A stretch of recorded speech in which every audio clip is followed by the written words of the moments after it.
Are you tired of losing to lame cycle decks and mid-ladder menaces?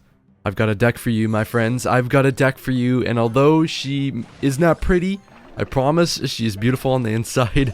Golem Pump, my friends, are one of the most consistent decks in the entire game, and it is extremely good, especially for people looking for a deck to pick up, because it's very beginner friendly and very fun. I mean, who doesn't love building up massive 35 elixir pushes and taking towers, because it's pretty fun. The main thing though is you're going to be able to beat a lot of cycle decks, which are very annoying to people. Also, I guess, you know, there's a lot of losses to weird mid-ladder decks. Both of those very good matchups for Golem Pump. Now I'm going to show you exactly how I play Golem Pump and have success with it. Make sure you have success in the deck. Let me know in the comments. Appreciate you guys. But yeah, looks like gonna be Hog EQ, just your standard Hog EQ deck. We do have to figure out if he's playing, oh, okay, I was gonna say Tesla or Bomb Tower, but we see the Tesla. And so our main thing is you want to save your tornado for your push.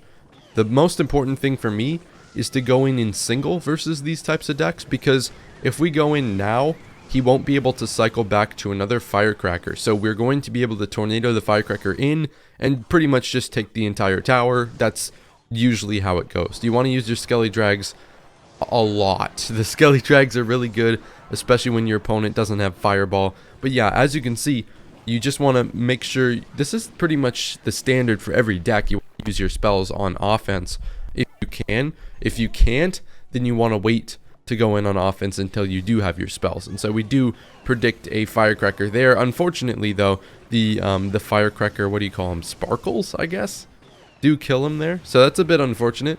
The matchup will get pretty close, so we are going to take a lot of damage on our towers, but as long as we're not losing either one of them, it's perfectly fine with me.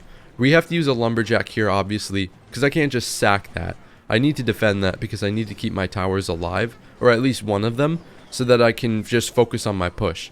So now I can just worry about my push, because at this stage he's probably going to spend all of his elixir trying to defend this golem. We're going to see his firecracker come out soon and use a tornado in just a sec. Actually, I'm going to wait for her to creep up a little bit, and now we can... Whoa, the E-Drag, get there, bruh. What are you... the E-Drag is edging me. Okay, there we go. Finally, we got the E-Drag to kill the firecracker, and he's got another Evo firecracker, but I mean, at this point, we've got an E-Drag, Golemites, a lumberjack inching towards the tower, and he's on the tower. That'll be GG's first game. Very simple. Just timing our pushes right is the most important part to victory there, and we snatch a very easy win. Alright, we got Ty Calvin here, and we're gonna probably not Golem first play. That's usually not a good play with this deck. We're just gonna wait to see what he does. He goes with the bomber in the back, so I'll just lumberjack, I guess. It's kind of just to test the waters, see what he's got. Ooh, a bowler. Giant graveyard, maybe? I'm gonna go Skelly Drags the back, just kind of see what he's playing. I don't really know. Lightning? I genuinely don't know what he's playing. So I'm gonna use the E-Drag here because it's just the best card for defending with what I had right there. And we have a nice little counter push. I guess this will probably let us see what he's playing, because I guess not. I will do this aggressive tornado though, just to get some extra damage from the E-Drag, because I don't know, I feel like it's not a bad play since I was up elixir and I don't really have like something to play there. I mean, I don't know what he's using. Okay, there it is, E-Giant. It's a little weird. You do see quite a bit of E-Giant. It's not a great E-Giant meta though, so it's not like that popular, but I mean, we should be able to use the defensive elixir pump, my friends, and this is kind of... Okay, this is something you won't see very often, but we're using a defensive elixir pump to defend against the E-Giant, because I do not have very good E-Giant counters in this deck. We're going to try and take a King Tower activation here with the Knight, and we do.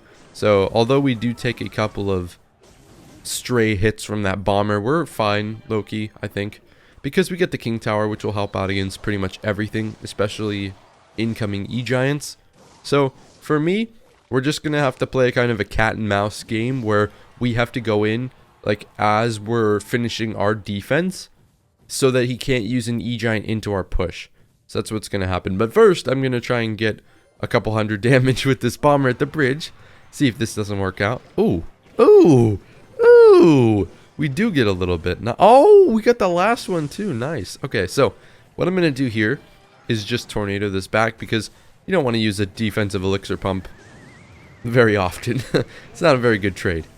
So we will go with the offensive pump here because I do feel pretty confident about my ability to defend his next E-Giant, since we do have a lot of, yeah, we have a lot of like counters right now that we can place outside of tornado range. I will go Knight here. He does tornado that. We're also going to just tornado it back so that we can hopefully kill his Evo Bomber and it will stop getting targeted. Please. Okay, there we go. GG's. Well, not GG's. Jeez. We've defended the push. Definitely not GG's, but I will go with this extremely aggressive Golem here to try and change the flow since we are counter pushing with this E-Drag. Let's see if we can't get a lightning out. Yeah, that's fine with me because now we can use our Skelly Drags and his lightning is out. So I'm kind of scared of him like lightning cycling us, so that's okay with me. I'm gonna go apply opposite lane pressure, see what he... Ooh, that's really good for us. A bowler getting out is really good. So now, yeah, he only has the Knight. We're gonna be able to pick up some cheap bomber damage. Ooh, ooh, ooh, ooh, we got two. That's 660 something damage right there. And so now he is reeling. He doesn't have enough elixir for the E-Giant. We're gonna tornado. Oh my god, the skeleton dragon splashed. Holy balls. Oh my god, bro. There's no way it did that. Oh my god, the skeleton dragon splashed. And the lumberjack connects. Beautiful. Just how we drew it up. GG's against E-Giant. Very good game. Alright, we got Goldilocks from Mormon Brigade.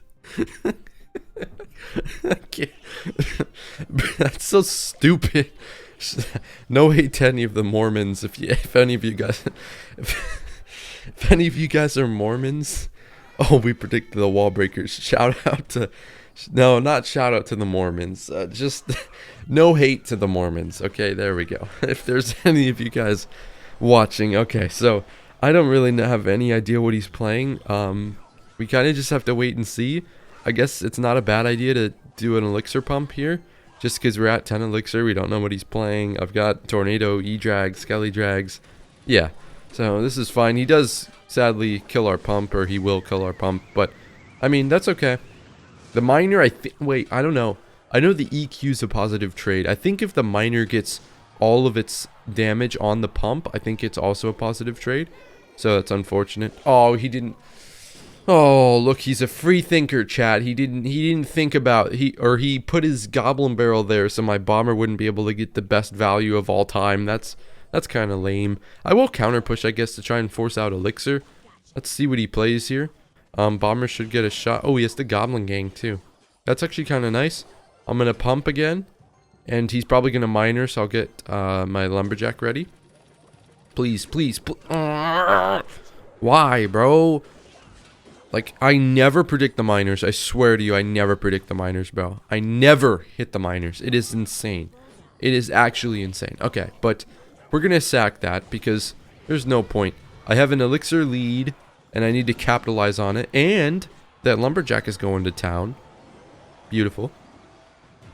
Let's see what we can do here. So we get the bonus elixir there. Okay, we're going in with a massive push. He does have minion horde. He does have barbs, so that's what we got to watch out for. I'll go Knight here. Because not only is he going to kill the goblin gang, he's also going to distract the princess. So that's good for us. So here we can just completely ignore the barrel and get ready to deal with a minion horde. Because the minion horde is coming. It's coming. There it is. Tornado should kill it. Nice. Oh, it's gone. It's gone. We're going with the golem in the pocket because elixir advantage. Bomber for the goblin. Oh, well, I thought before... I saw the goblin gang on the king tower there. The bomber for the gang was going through my head before he put it on the king tower. That'll be GG. Wait, where's my golem emote? Where's my golem emote? There it is. There it is. No, let me switch back. There it is, baby. T-Zar from YT Wotop. Wotop is a recruits player, so we might see T-Zar playing the recruits. Recruits is interesting. I don't think they're the greatest golem counter, but they do get very annoying to try and defend. However, seeing the barbs makes me very highly doubt that he is playing recruits. Because, like, why would you have barbs and recruits in the same deck? They're literally like the same card, bro. Come on. All right, so we'll go Knight in this lane. I guess to... Oh, well, that's... I wanted to do it in the opposite lane of whatever lane the dragon was in, so it'd have to like walk extra. I think I'm just gonna lumber. I am a bum. I can't hit these. Tornado here. Important thing about tornadoing the balloon, we actually got the freeze out, which is very, very nice, so we'll take the lead here. But the important thing is you have to let the balloon get a hit before you go in with the tornado, or else you're going to mess up your tornado, look like a fool, and take 3,000 damage. And we don't want to do any of that, so it is important to make sure that we are waiting for the balloon to get a hit and then dropping the tornado. So that's what we do in those spots, and it worked out. He did freeze, so obviously we went up in elixir. Ooh, this is interesting. He's playing a Lava Hound. I didn't factor in that it was Lava Hound. I was just thinking like Lumberloon Freeze or something, but it's all good. We should get some good damage here. We get a couple of night. We're gonna get a couple of night swings, and we got a bomber hit, so that's nice. I guess we can just E-drag, and then for this, he's probably gonna. Yeah, I wasn't tracking his cycle. I should have been, but he probably has freeze. Yeah, he does. So we're gonna tornado it off. Nice. And the Lumberjack is getting 1 billion damage because he decided to spend all his elixir on offense. So here, we should just counter push. And he has absolutely nothing for this. If he goes barbs, I'm going bomber.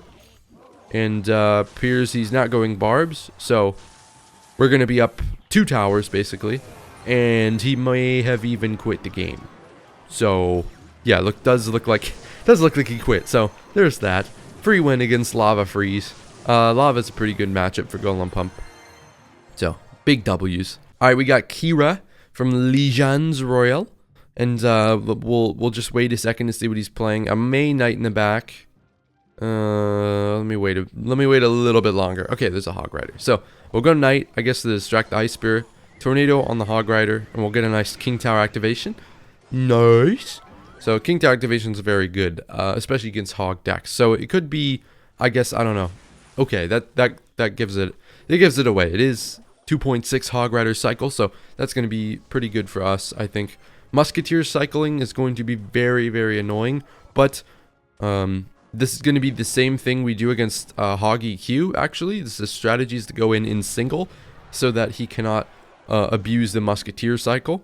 And so he goes in with... Ooh, I don't agree with this play. I think you have to go in with the Musketeer like... well, I don't know. That's what usually happens when I'm playing Lava Hound. They'll cycle a Musketeer early. But I guess since we have like Tornado and a bunch of counters, it'll be kind of difficult. I won't use Skelly Drags because he does have Fireball. So they would die to that. So the important thing is to not let this Muskie hit the E-Dragon. And it doesn't. So that's good. We're going to Tornado it in. And we kill it. Nice. And we got a Raged E-Dragon plus Golemites on the tower. That should be a lot of damage. Even with the 1 elixir Skellies. We might have even taken tower if it weren't for the 1 elixir Skellies, but hey, I'll take going up 1300 damage at the beginning of the game. I'll take that. So I guess we can just focus on defending his next hog. Nothing crazy. Might get another pump down, depends how I'm feeling. I'm not sure. I mean, he's gonna have to fireball it, so it's still plus 1 elixir trade for me. I guess I'll do it, making sure we don't do it on the weaker side tower because you don't want to give him free tower damage. We're only up 400 now. But I do have Skelly Drags, yep, because he doesn't have his Fireball in cycle yet. Let's play 1 more card. And so I don't believe we'll lose this tower, especially with 2 Skelly Drags and 2 towers on it. Yeah, so we'll keep it at 624. That's good for me. What I'm going to do here is Knight in front of the Golem, because the Golem is the thing that's doing the damage. So we want to take as little Golem damage as we can. And so the Knight does also... Oh, this Knight... Oh, I did not want to use that word. Okay, it destroyed the Musketeer right there. That would not have been... Okay, that would not have been... I don't think that would... Okay, yeah. Anyways, moving on. Pretty simple right there. You're just using the Evo Knight's tanking, and we're using a defensive elixir pump in case he goes in here. But yeah, I mean, this is a pretty solid deck. One of the most consistent decks. Also beginner friendly. So I definitely recommend playing this deck, guys. Hope you have a great rest of your day. Make sure to like the video if you haven't already, and I'll see you guys in tomorrow's video.